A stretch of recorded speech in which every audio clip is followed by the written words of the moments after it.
think what he did last year, where it seemed like he was going, I think that New Japan handled it really badly, but I almost think he was just kind of like teeing up like this year, because when that happened, you had all these fools that don't watch New Japan or know who Jay White is, like coming online and giving their takes on him. And I think he was just like putting up some hype, because I haven't seen as annoying behavior at this point, where it seems like way more likely that he's going.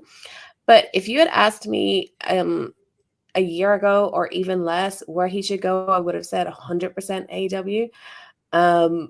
From the first time AEW existed for this question to be asked.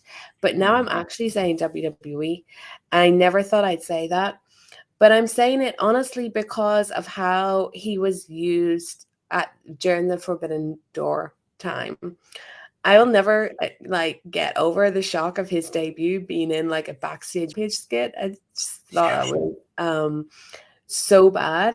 The guy is so talented. He is like my favorite young wrestler that I've championed since the day he came back to New Japan. I saw something in him, and I just did not get how they used him when they had him for Forbidden Door. I just thought it was really bad. And I think if you're, Jay, and you're thinking about your career and your trajectory and your prospects, I think, yeah, AEW is maybe the cooler place to be. Maybe more of your friends are there, and maybe it suits how you feel about yourself more. But I think being in that situation maybe would have shown him what it would actually be like to him coming into it, because I think that Tony's New Japan love doesn't extend to the time that Jay was in it. Like, I don't think that's his like New Japan golden age. So I think when he was given him, it wasn't like when he was given, other people like an Okada, or, if he got like a Kota Ibushi or stuff like that. He just didn't make a big enough deal of the guy at all. And I think that if I was Jay, I would feel like this is a company that I get lost in the shuffle in, especially with MJF as champion, because that's a big story to tell. He'd be freaking great against MJF on the mic, but I don't think I think Tony kind of plans a lot of things out, and I think he'd end up in quite lost, because there's always so much going on. Like you mentioned Ricky Starks there, like Ricky Starks is a project. He would be kind of a good person. I mean, I'd probably book him like straight in the main event, but he'd be kind of a good person to debut going against like a Jericho in the role that he's in. But like that's tied up with Ricky Starks. They're going to do something with Adam Cole. Like everyone kind of has, like the direction, and AEW is so crowded, so crowded. But over in WWE, even though you've got this thing going on with Roman, I think Jay would find a better place for himself in WWE. And I would also predict that he within months would kind of nudge out whatever position it is Cody's meant to have in the pecking order.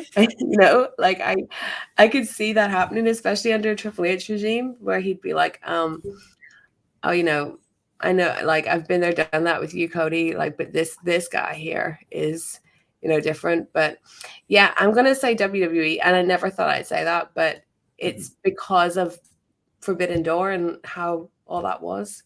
And even if like the worst case scenario for Jay in WWE, in my opinion, is like he's like a young Seth Rollins from if you're Triple H, right, and what you can use him, like he'd easily be the best worker on the roster the second he steps in there.